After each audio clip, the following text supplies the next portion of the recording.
Hi everyone, this is Andrea. For anyone who didn't know, I have been released from prison after about 3.5 weeks under house arrest a few days ago. It's a very strict house arrest, and so I'm not allowed to leave the property for any reason other than I do have approval to attend a hearing that's coming up shortly. It's been a pretty difficult thing, but I'm so grateful for all the love and support that have been given. The people across the world have been giving of their time,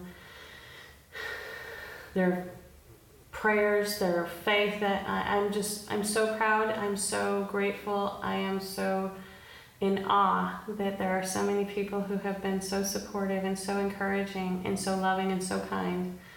Thank you. That's just not enough. It's not enough to just say thank you, but that's all I've got right now, so I hope you'll accept it. I am undone. I am just simply undone at the amazing response to all of the people who have heard the story of what's happened to me here in Albania, where I've been held in a prison for 3.5 weeks now in house arrest, and to the ongoing story of how this all came to happen. For anyone who doesn't know, 2 of my children who I adopted through foster care in the United States made allegations of extreme abuse, and without evidence, without conducting any interviews or investigation, I was immediately arrested on the spot, held in a police station for 5 days in a small cell, sleeping on the floor, no showers, no anything. But the police were awfully kind to me at that facility, and then I was transferred to a prison, a pre-detention prison that is primitive by most countries' standards, and it was difficult, but I made some amazing friends. I was able to speak with so many women and heard their stories, and found that there are many people who were just victims of corruption and poverty, and I'm not suggesting that all the people were innocent of crimes, but many are being held there without trial for years and with no end in sight, with no idea of release. And it's just an amazing thing to be able to share stories and to be able to offer encouragement that they've never received before. And I am on house arrest, and I'm so grateful for that. The downside of this whole thing is that my family has been split apart, and all of our lives have been thrown into some sort of chaos that I could have never anticipated. I wish I had in some way, so we could have prepared for it, but who knew? Who can see this coming? I do, of course, I am able now to provide assistance to my own defense. We have much evidence that refutes the allegations that were made. Actually, that's the only evidence there is refuting the allegations that were made. There is no other evidence besides the word of 2 boys who themselves made some very tragic mistakes and now are trying to cover up for that. And I think they never realized the consequences of their actions or how far-reaching they would be. But in any event, at this time I'm making this video, I have been literally a complete and total mess because my 5 other children who remained at home and did a brilliant job of maintaining normalcy and taking care of each other and taking care of so many aspects of the legal case and supporting me and visiting me once a week when they could and so on. We've had to quietly relocate them outside the country for their own safety because of the governmental corruption and the many extortion attempts and all of these things. We've had to locate them in a place safe, and they are located in a safe place now. I'm very grateful for that. However, at the same time, while I'm grateful for that, the incarceration was the longest time we've ever been separated, and it was really, I think, the most difficult time of my life up until this moment, in knowing that they are so far away that I can't reach out to them, I can't be there for them, and I can't do the things that I'm supposed to do.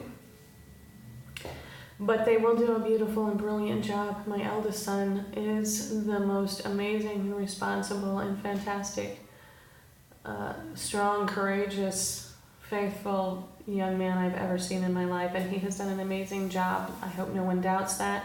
If you could see him firsthand, you would think not only is he beautiful to look at, but he is beautiful on the inside. And he has saved my life in this very case. And I'm so grateful to him and my daughters for the strength and courage and beauty that they not only have been able to display in this situation, but in what they bring into my life. I hope everyone gets to meet them at some point in time if you haven't already. I believe that they would be a real light in everyone's lives. Just knowing them really is a blessing, and I think a lot of people who know them could agree with that. But they aren't here with me now, and that's the devastation that I'm kind of living with at the moment. It's really, really tough, not because I need them here to do anything for me, but just to be without them, to not hold my babies close and, smell their hair and do all those things. You can see behind me, it's probably a mess. I haven't even wanted to move anything that they have put anywhere, just because I can remember everything they were doing when they set things down, and it's what I've got left right at the moment. But I do have the opportunity to have unlimited contact with them, and so we're making use of that, and they're doing really well, and I'm so relieved that they are safe. That is the most important thing. So when I start crying and whining about how sad I am, I hope everybody will overlook it, because my real happiness comes from knowing that they're okay. And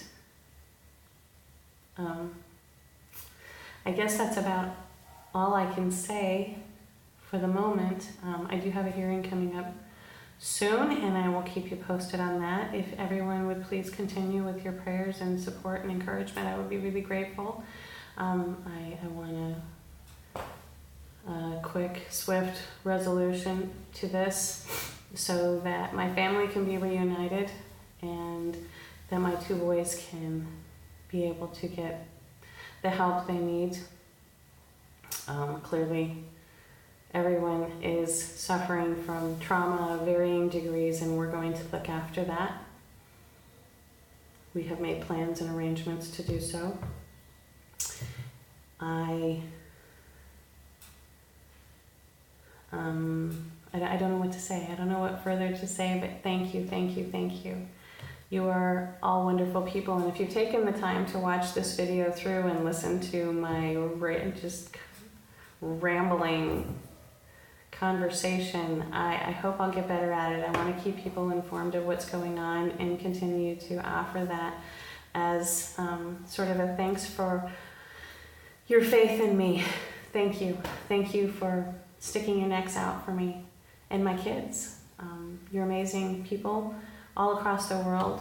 It restores faith in humanity when it's really hard to have faith in a situation like this, being exposed to corruption and in reality being held as a political prisoner, because that's what it virtually amounts to when I'm being held without evidence and without anything to support the allegations made against me. And of course, it's a really long story as to how they came to make the allegations, but they did to preserve themselves, and I pray that they will be blessed in all that they do, and that the future will hold great joy for them. I love those boys and haven't stopped. And I hope you will keep them in your prayers also, because it's just such a difficult situation, and they need real intervention. So thank you again, and I will talk to you soon. and maybe I'll be a little bit more clear and won't be so rambly and be able to give you more real information then. All right, take care, everybody, and thank you. I love you, and my heart is with you. Bye.